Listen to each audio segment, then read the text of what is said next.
¿Qué tal? ¿Cómo están? Regresamos con ustedes. Buenas tardes. Minutos decisivos los que se viven en Argentina. Les presentamos nuestros titulares, así comenzamos. Inicia el cierre de las mesas de votación de los comicios generales en Argentina. Las autoridades reportan un 74% de participación, mientras que en México se realiza la cumbre de Palenque con el objetivo de buscar fórmulas de ayuda mutua para solventar la crisis migratoria. Ya se dio a conocer el comunicado firmado de manera conjunta. También estaremos en Palestina. La Organización Mundial de la Salud alertó que 20 de los 35 hospitales de la Franja de Gaza no funcionan en medio de los bombardeos israelíes que han dejado a más de 4.000 muertos, en su mayoría niños y mujeres.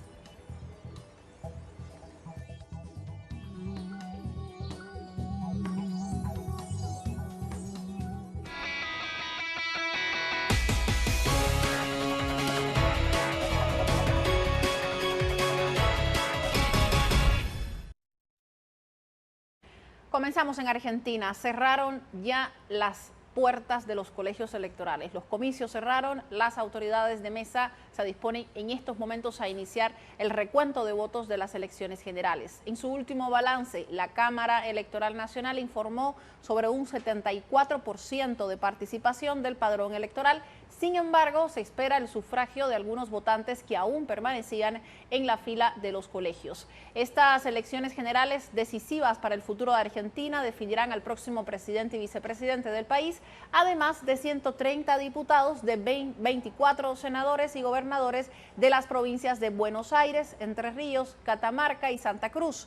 Si bien la jornada transcurrió con normalidad, hace unos minutos medios locales informaron que existió una amenaza de bomba en Casa Rosada a través de un llamado telefónico, por lo que un escuadrón antibombas trabaja en la sede presidencial.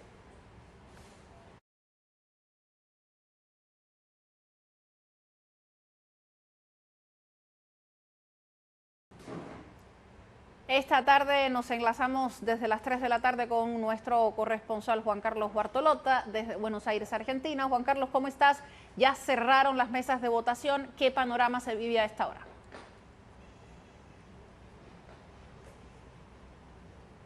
Así es, a nuestras espaldas seguimos en este colegio que ya tiene candado, cerrado totalmente, ya no quedan electores dentro de este establecimiento educativo.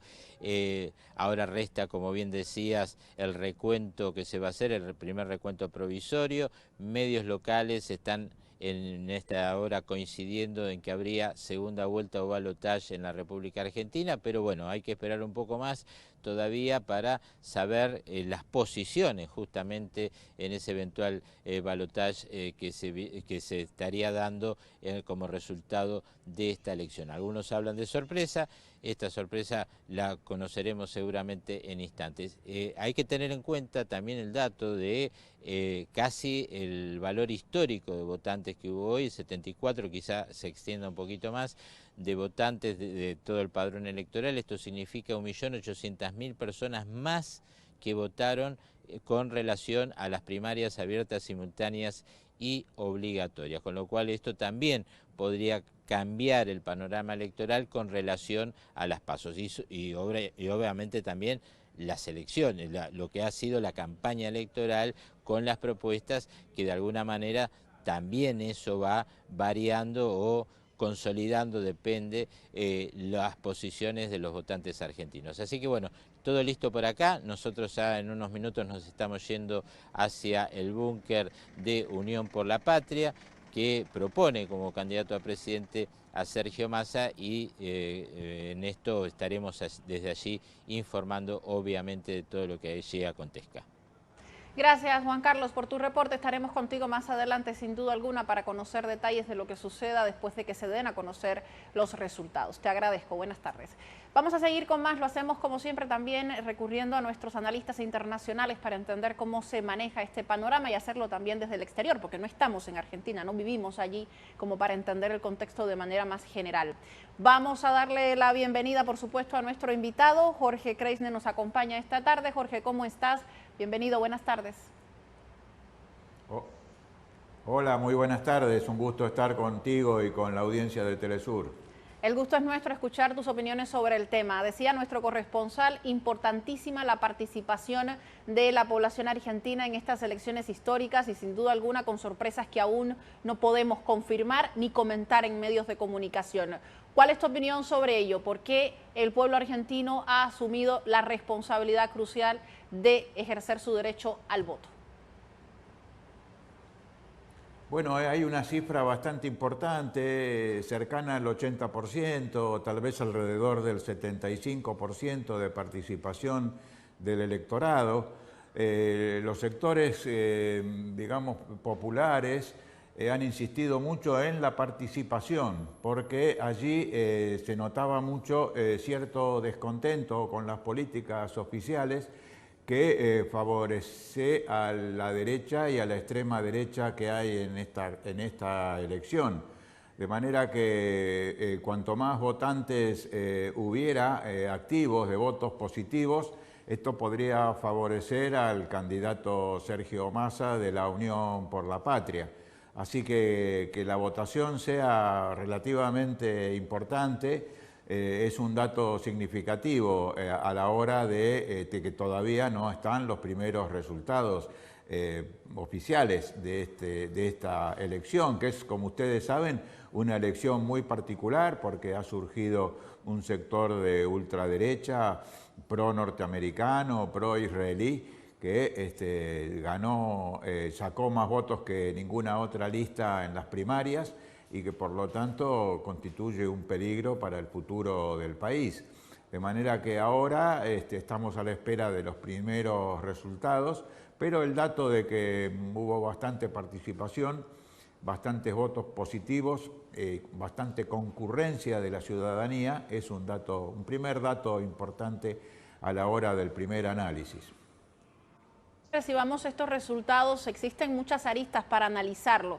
En ese sentido, me gustaría conocer tu opinión de antemano. Se ha comentado en el transcurso, digamos, de estos días anteriores al día, digamos, de las elecciones, que los resultados tienen mucho que ver con la cuestión etaria, es decir, con la generación que está votando. Decían algunos analistas que una generación podría estar votando por un partido, otra por otra. ¿En qué sentido podríamos entender ello tomando en cuenta el proceso y el momento histórico que vive hoy la Argentina?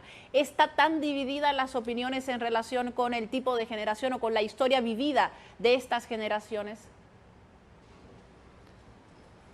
Mira, el candidato de ultraderecha, Javier Milei, hace un discurso inteligente en el sentido de que se manifiesta contra el sistema. Expresa la rabia, la bronca, él tiene un modo muy enérgico de actuar. Como símbolo utilizó una motosierra contra los mismos de siempre, según dicen, y caló un poco en sectores de la juventud, especialmente a través de un uso eficiente de quienes lo apoyan en las redes sociales. De modo que un sector juvenil expresó su bronca, su odio, su desacuerdo con las políticas actuales a través de la candidatura de Milei. Pero este apoyo me parece que se fue debilitando con el tiempo a partir de que ciertas propuestas de Milei sobre una dolarización de la economía, terminar con la moneda nacional, disolver el Banco Central, terminar con el Consejo Nacional de Ciencia y Tecnología, privatizar la salud, etcétera, etcétera, no se pudieron corresponder con argumentos sólidos y por lo tanto me parece que su ascenso tan rápido que tuvo en las primarias se detuvo y alcanzó un techo. A su vez, la candidatura de Sergio Massa, que es un estadista, una persona formada en la política, con un discurso sólido, con mucha argumentación y mucha seriedad, fue levantando el pine en la medida que se diferenció de las políticas públicas actuales y resolvió algunos temas, por ejemplo, quitar el impuesto al valor agregado a los productos de la canasta básica, quitar el impuesto a las ganancias de los sueldos de los trabajadores y otras medidas que favorecieron a una parte importante de la sociedad, especialmente de los sectores populares que habitualmente se sienten representados por el peronismo y los sectores cercanos y aliados del peronismo. De manera que todo indicaría, y los primeros datos o referencias que estamos logrando tener a estas horas, que no alcanzaría de ninguna manera Milei los requisitos básicos para para ganar en la primera vuelta. Necesita el 40% más 1 y 10 puntos de diferencia con su rival. No creo que llegue a una cifra del 40%, ni que tampoco Sergio Massa esté muy lejos del 30%. Por lo tanto, todo indica que iremos a una segunda vuelta a mediados del mes de noviembre. Y esa será la definitiva, después de este proceso tan particular que tiene la Argentina, que son unas primarias obligatorias, luego la primera vuelta, que es lo que se acaba de terminar hoy, y finalmente la segunda vuelta, que es donde se define el presidente de la República. Lo que sí vamos a tener es un parlamento bastante dificultoso, porque los parlamentarios se eligen hoy. Ellos no van a segunda vuelta por el sistema DON de representación proporcional. Los parlamentarios y otros cargos se eligen hoy, y otros cargos parlamentarios, legislativos de los niveles regionales y municipales, se eligen hoy y eso ya queda establecido. De manera que cualquiera sea el que ocupe el Poder Ejecutivo, tendrá un Parlamento donde habrá que generar distintas situaciones para poder normalizar la vida del país. Agradezco tus opiniones. Acá lo que nos cuentas ya veremos si lo confirmamos o no a través de los datos oficiales que emita el país a la hora correspondida en relación con el cronograma electoral. Te agradezco mucho que hayas estado junto a Telesur esta tarde. Bueno, muchísimas gracias a ustedes. Un abrazo muy grande. Adiós. Otro para ti siempre acá. Vamos a seguir hablando sobre otros temas también que tienen que ver con el ámbito electoral, pero esta vez en Venezuela. Muy temprano inició la jornada de elecciones primarias de la oposición, en la cual se elige al candidato para participar en las elecciones presidenciales del siguiente año. En los comicios participan 10 candidatos de los 13 inscritos inicialmente, después de que 3 de ellos renunciaran. Para las elecciones fueron asignados más de 3.000 centros para el proceso de primarias en plazas públicas, residencias privadas y establecimientos comerciales. Más de 20 millones de ciudadanos están habilitados para sufragar este domingo y están distribuidos a nivel nacional y en 28 países.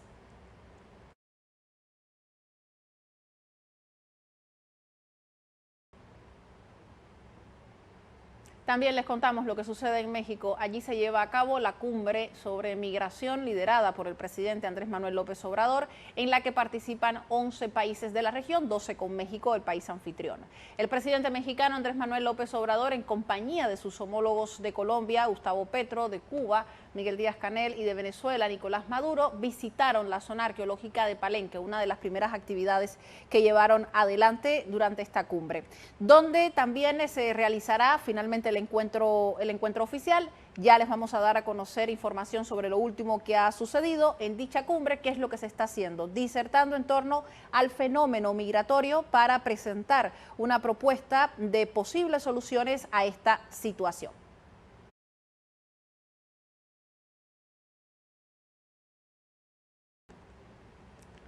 Más temprano también les contamos, el presidente de Venezuela, Nicolás Maduro, arribaba a la ciudad de Palenque, en México, para participar de esta cumbre migratoria. El jefe de Estado venezolano fue recibido por la secretaria del Bienestar mexicana, Ariadna Montiel, en representación del presidente Andrés Manuel López Obrador. Esto como parte de la agenda de la reunión que convoca a cerca de 11 países de Latinoamérica en el estado de Chiapas, en aras de un consenso, de lograr un consenso con miras a soluciones sobre la crisis migratoria que afecta a la región.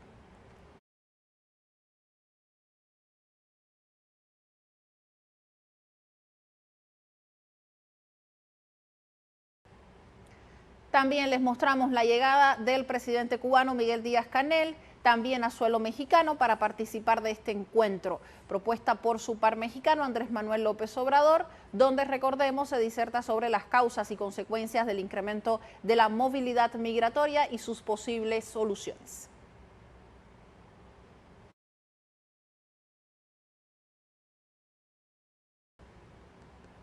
El presidente de México, Andrés Manuel López Obrador, señaló sobre la importancia de la atención a los ciudadanos como parte de la solución al fenómeno de la migración. Siempre soy optimista. ¿Que se atiendan las causas de la migración? Sí, esa es la base de todo, el que se atienda a la gente en sus lugares de origen, porque la migración no es por gusto, es por necesidad. A través de la cuenta X de prensa presidencial, el presidente Maduro se encuentra junto con otros mandatarios en la fotografía oficial. Acá les mostramos el encuentro de Palenque, símbolo histórico del esfuerzo latinoamericano por un trato digno a migrantes. Así lo publicaba prensa presidencial desde Venezuela, con la presencia de cada uno de los mandatarios que han asistido a esta cumbre migratoria.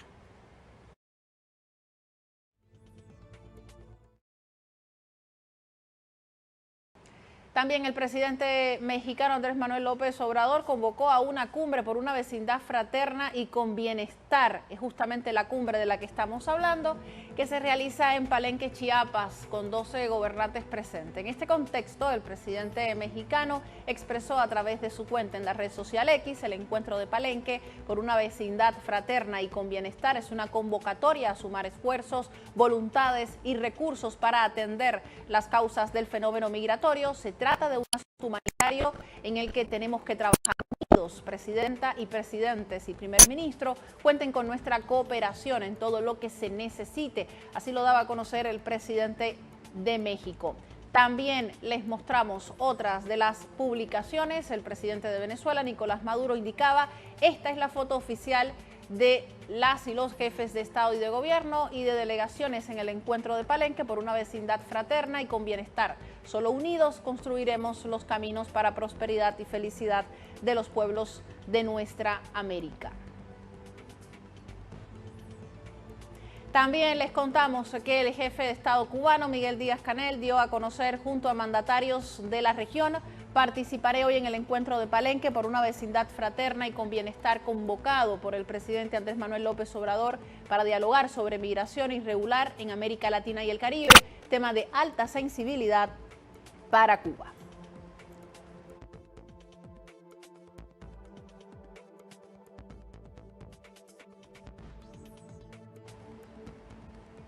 Estas eran las declaraciones que daban a conocer los mandatarios justamente antes de tener lugar de alguna manera esta cumbre. Hace muy poco le informábamos sobre la declaración conjunta que ha sido firmada por varios países y donde finalmente se ha llegado a la conclusión de cuáles son aquellas vías en las que se debe trabajar para poder disminuir el número de la migración en el continente. Vamos a darles a conocer los detalles en nuestras siguientes rondas informativas. Cambiamos. En Panamá, sindicato de la parte constructiva, constructores y de maestros también protestan en rechazo al contrato minero. El Consejo Nacional del Sindicato Único de Trabajadores de la Construcción y similares, acompañado de profesores panameños, salieron a las calles contra el convenio minero, el cual catalogaron como un saqueo a los recursos naturales y medioambientales del país. También Abdiel Betancourt, dirigente del sindicato, señaló que es hora de tomar las calles e iniciar nuevas jornadas de lucha contra la empresa minera Panamá.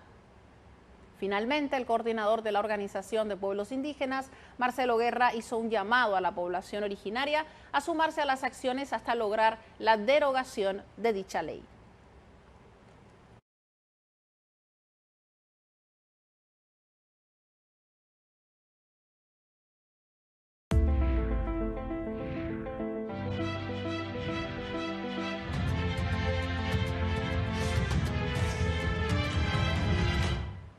Sobre Palestina, la Organización Mundial de la Salud alertó que la situación hospitalaria en la Franja de Gaza empeora de forma drástica ante el recrudecimiento del asedio total israelí, que ya deja a más de 4.000 personas muertas. La OMS alertó justamente sobre esta problemática. Dijo que 20 de los 35 hospitales de la zona no funcionan debido a los bombardeos. Del mismo modo, el Ministerio de Salud de Gaza advirtió sobre la grave situación de los hospitales que se mantienen operativos frente al bloqueo impuesto por Israel de combustible, agua y electricidad.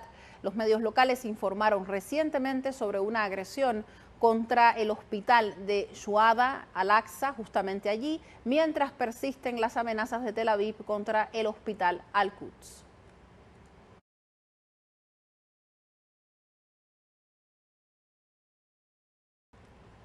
Patriarcas y líderes de las iglesias cristianas en Jerusalén se reunieron este domingo para ofrecer oraciones por quienes perdieron la vida en el marco de los ataques aéreos israelíes en la Franja de Gaza. En la iglesia del Santo Sepulcro en Jerusalén, el servicio estuvo dedicado a los fallecidos en el bombardeo perpetrado por fuerzas de ocupación israelí contra la iglesia de San Porfirio, la más antigua de la bloqueada Franja de Gaza y que lleva el nombre de un obispo del siglo V. La edificación religiosa fue alcanzada por un ataque aéreo israelí el jueves por la noche, saldando la vida de varias de las familias palestinas refugiadas en su interior. En sus oraciones, los líderes religiosos abogaron por la paz y por el cese de los ataques en la Franja de Gaza.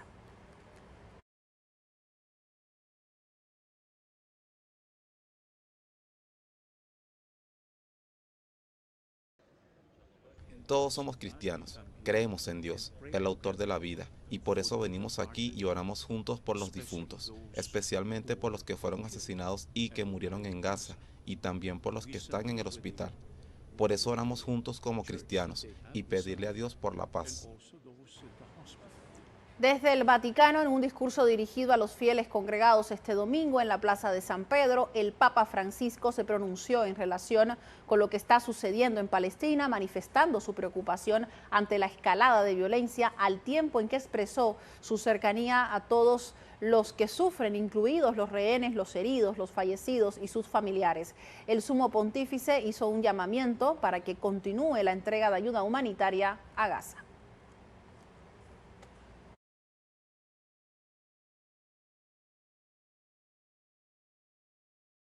Por otra parte, el ejército de ocupación israelí expresó que sus soldados se están preparando para la próxima etapa de la guerra en la Franja de Gaza. Las imágenes publicadas muestran a los soldados realizando ejercicios de entrenamiento a modo de preparación para lo que es presentado como la siguiente etapa de la guerra. El ejército de Israel prometió intensificar los ataques hacia Gaza controlada por Hamas antes de llevar a cabo la invasión terrestre Rafah. En tanto, este domingo, el portavoz militar por Israel, Daniel Hagari, hizo un llamado a los residentes de la ciudad de Gaza a que sigan desplazándose hacia el sur para salvaguardar su seguridad y la de sus familias.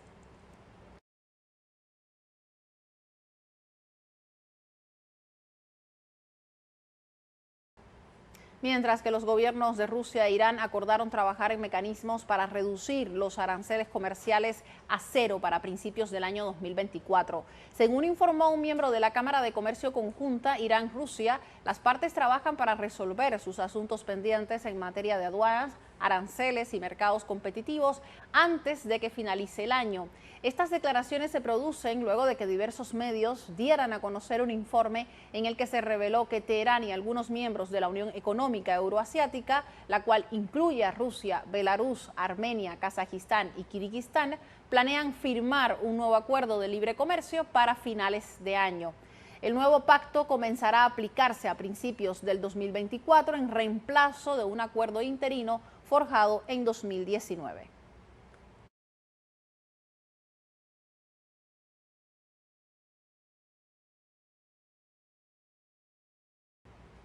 Les contamos también en Túnez continúan las manifestaciones en apoyo a Palestina y en reclamo de la salida del embajador de Francia de ese país. Miles de ciudadanos expresan su rechazo a la posición de Francia frente al asedio de Israel contra Palestina y en demanda de la condena mundial al genocidio contra el pueblo palestino. Además, exigen que se sancionen las relaciones con Israel y en tal sentido, distintas organizaciones sociales y movimientos políticos enviaron una carta conjunta a la Unión Europea para denunciar su inacción ante la violación a los derechos humanos del pueblo palestino por parte del régimen de Israel.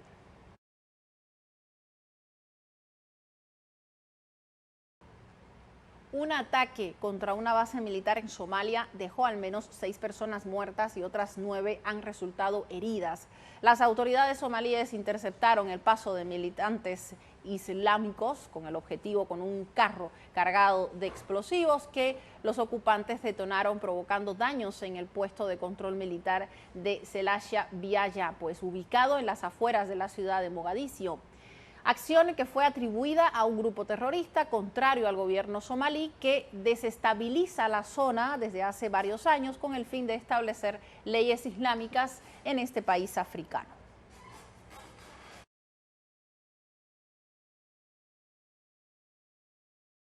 Con información sobre Corea del Sur, Estados Unidos y Japón realizaron este domingo el primer ejercicio aéreo conjunto con el objetivo de expandir las capacidades militares de los tres países. Este ejercicio fue diseñado para cumplir con los acuerdos de defensa abordados en la cumbre de Camp David celebrada en agosto del año 2023 y expandir las capacidades de respuesta de los tres países contra las avanzadas amenazas nuclear y de misiles de Corea del Norte. En las maniobras, además de cazas de los tres países, participó también el bombardero estratégico estadounidense B-52, el cual aterrizó este martes por primera vez en Corea del Sur. Estos ejercicios tienen lugar luego de una semana de que las armadas de los tres países realizaron sus primeras maniobras navales conjuntas en 7 años.